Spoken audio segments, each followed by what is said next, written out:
rise of the far right has gripped the political landscape in many European countries. The Iberian Peninsula has, for the most part, seen off any challenges, but support for far-right political parties in Portugal and Spain is gaining momentum. So, why is the far right on the rise in the Iberian Peninsula?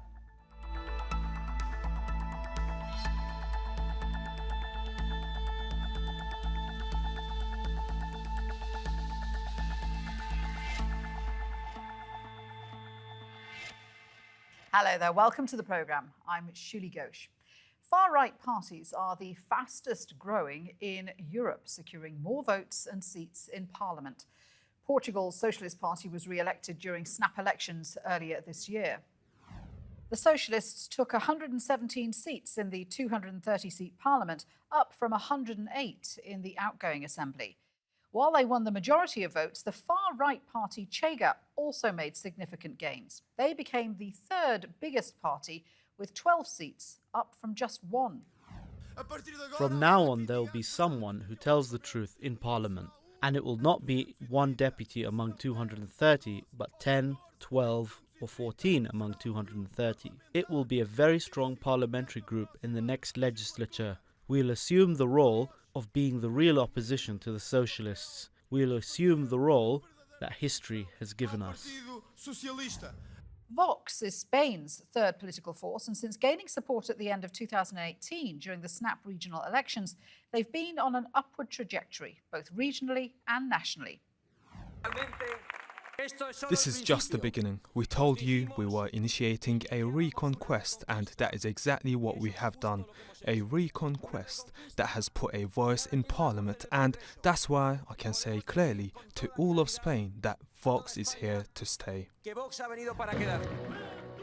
Until recently, populist radical right parties were widely assumed to be fringe actors in Portuguese and Spanish politics, but not anymore.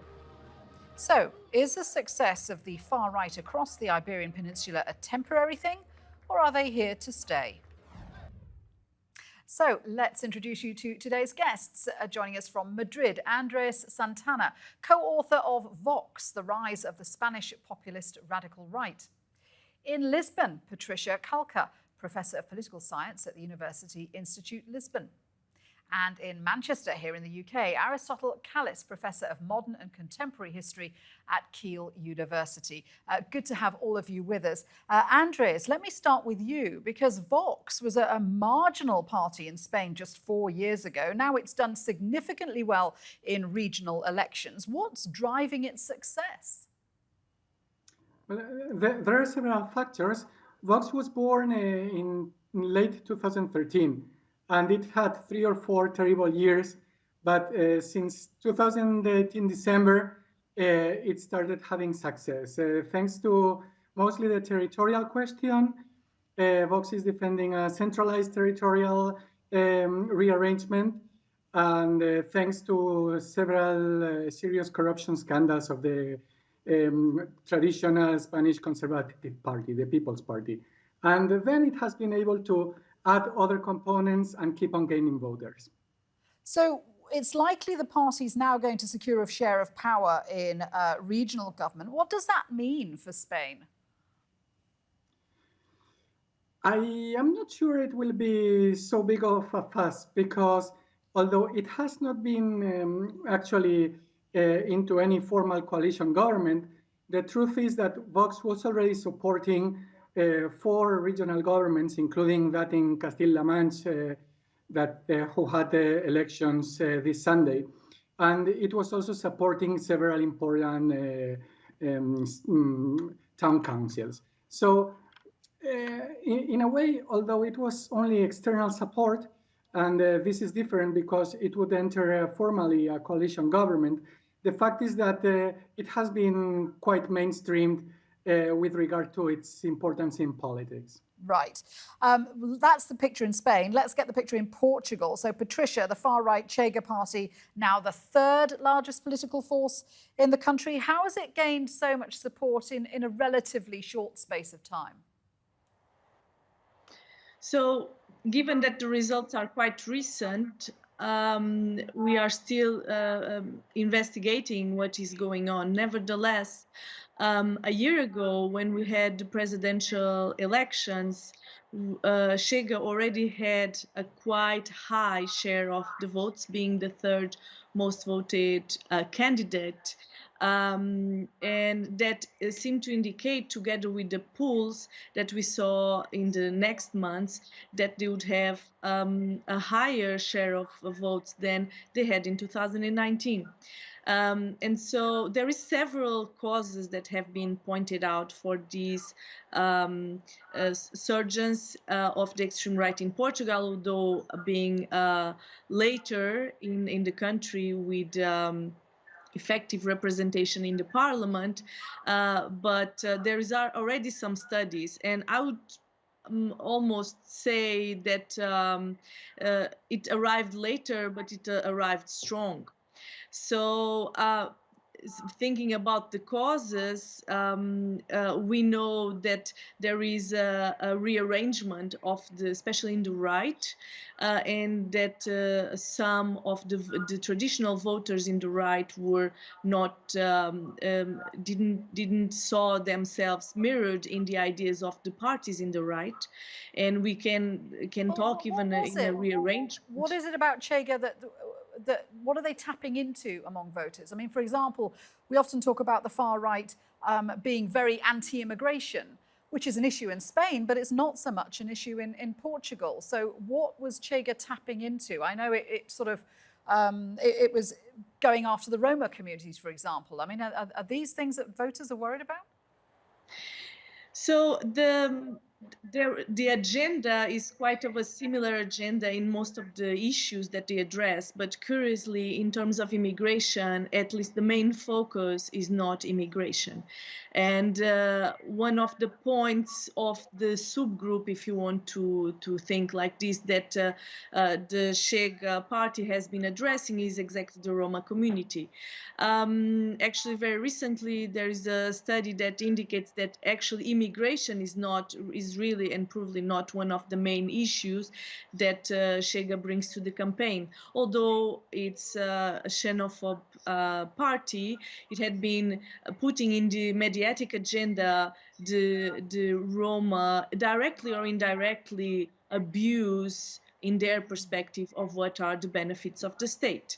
And this potentially has to do with what people in Portugal feel about this community, and maybe increasing this feeling that was less evident in what regards immigration. We have been a country of immigrants since basically our entire history, and of immigrants, and maybe this was not strategically a topic that the party considered relevant, but the Roma community.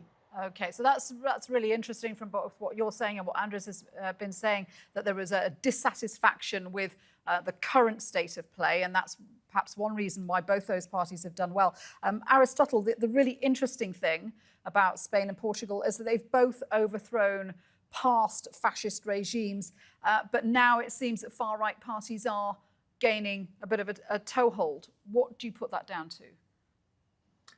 I think it's a fair observation, historically speaking, but the experience of Spain and Portugal are very different in that respect. In Spain, in many ways, because of historical factors that had to do with a very, very fractious civil war and the way in which Spain made a transition to democracy, a lot of those tensions between the old far right, the Francoist past, and so on, remain pretty much unresolved, kind of under the level, if you like, of political respectability.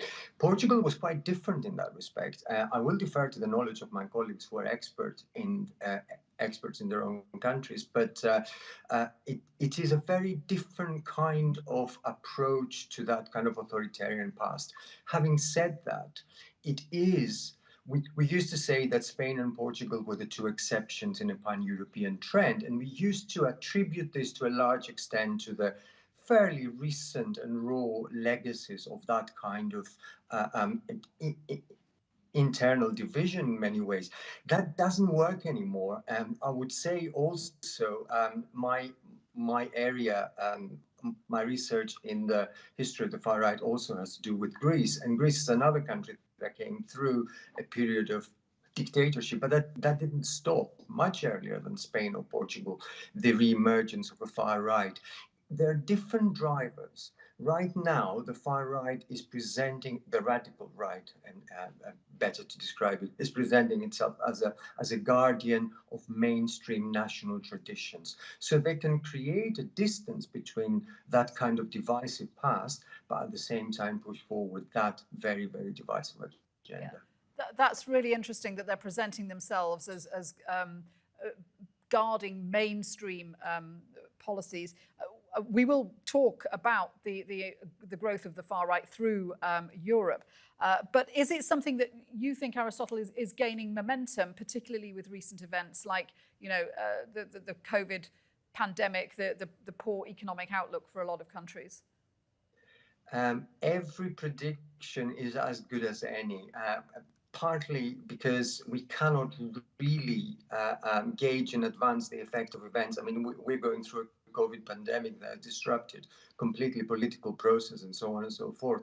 However, looking at a kind of more long-term trends here, yes, there is a rise. Electorally speaking, I think that is alarming. It tends to come and go every now and then. So every now and then we say, if you look at the results in country A, the far right didn't do very well, and then 5 years later or 3 years later we say, oops, it's coming up again. So there is this kind of ups and downs, but I think the general trend is upward. I think more alarming is the growing rise of the far right in terms of agenda setting. The way in which they have managed, even if they're not necessarily receiving a substantially large share of the vote. I mean, there are exceptions. France is the exception, Italy is the exception, Hungary is the big exception here. But more or less, if you look at the broader picture, there are variations. But what is really much more alarming is the way in which that agenda is shifting. We say shifting to the right. I would say more broadly shifting towards more nativist, more anti-immigration, more xenophobic, more Islamophobic direction, and this becoming very much the mainstay of European politics. Whether far right or radical right parties immediately or proportionately gain from it at the polls or not.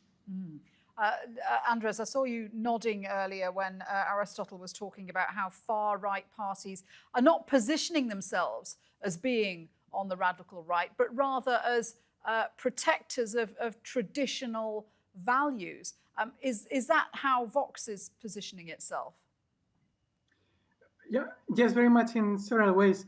One, in national values, since the center-periphery question is so important after the Catalan challenge, but also it has been able to position itself as a credible actor with regard to gender issues, sexual orientation issues, and several of the of traditional values that they can claim that are under threat.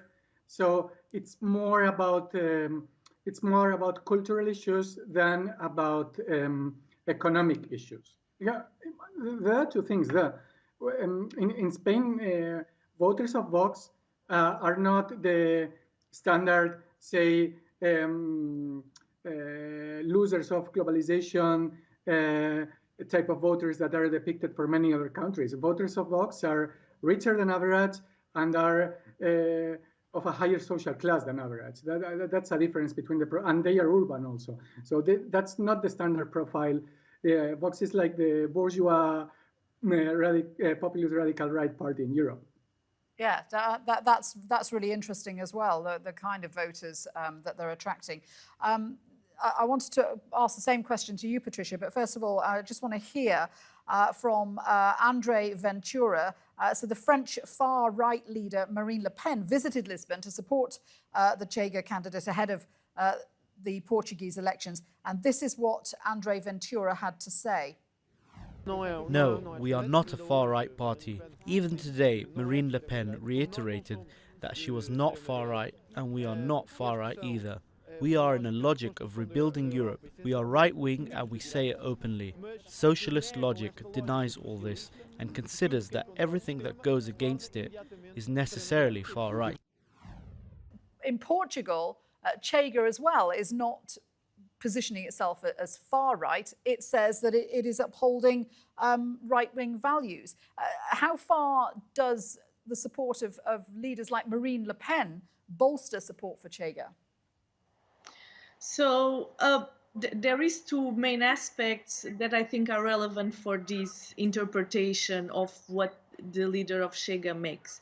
One is obviously he knows that in a country that had more than 4 decades of a fascist authoritarian regime, that there are still fringes of the population that somehow identify with that. So he knows that from the point that the more mainstream parties, even in the right, more in a right far away from the center, cannot integrate these fringes of the population, that he has maybe a chance. And this is, I would say, was one of the strategies, and is historical. The other aspect is exactly the idea of the extremism in Portugal, and there is some colleagues even already published about this. In Portugal, the idea of extremism is not very well seen. And especially not extremism in the right, because after the revolution there was a strong turn to the left. So we have been either in the center or in the left, right, or center right.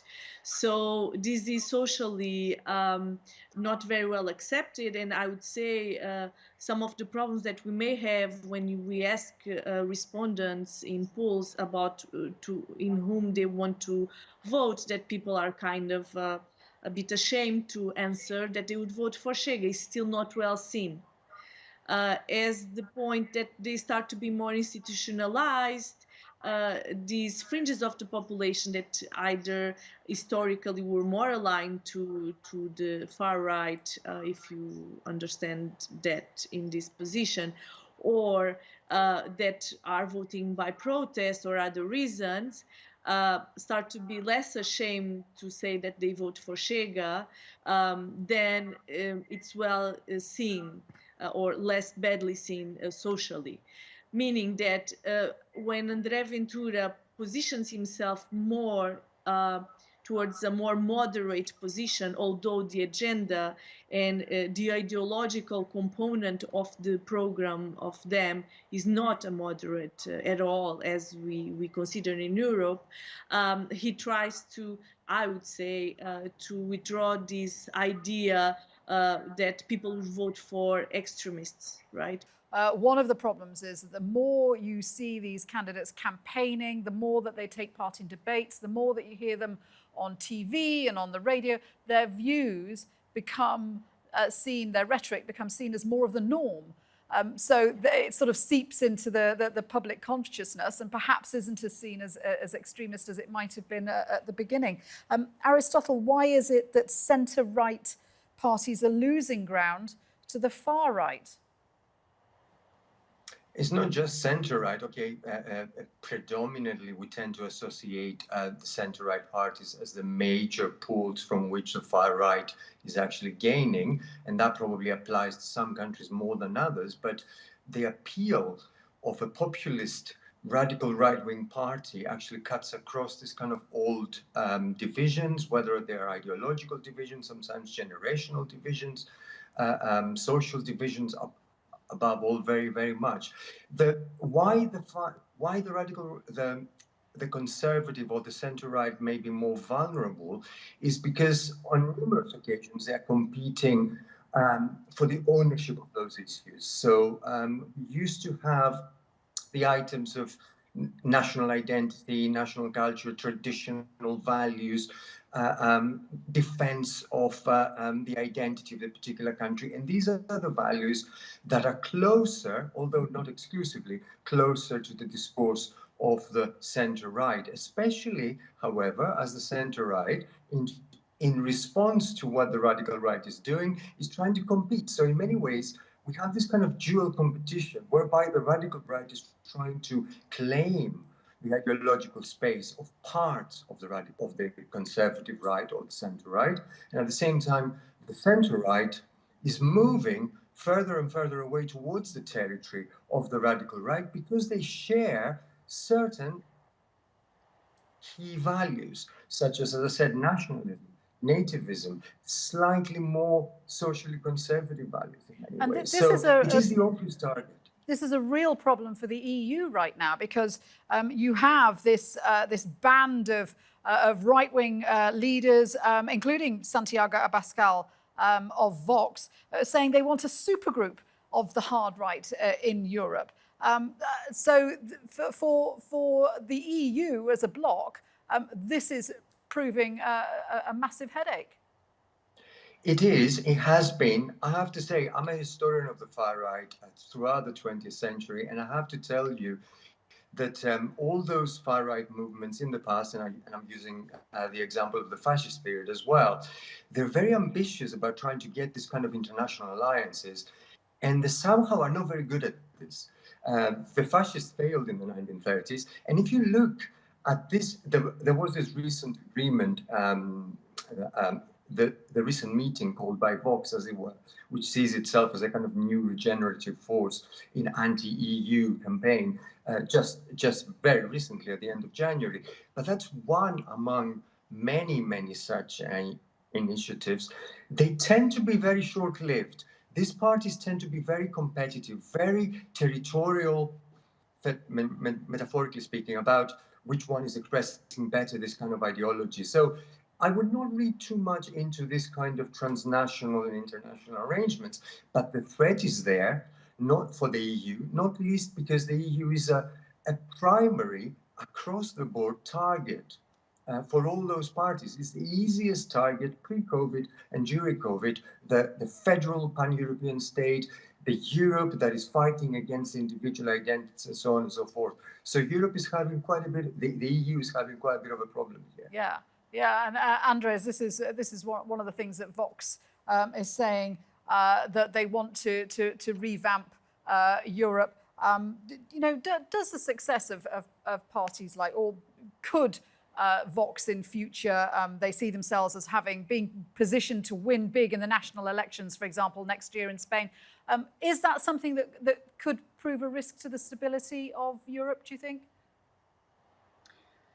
I am more positive about that. In the sense, I don't feel that big a threat.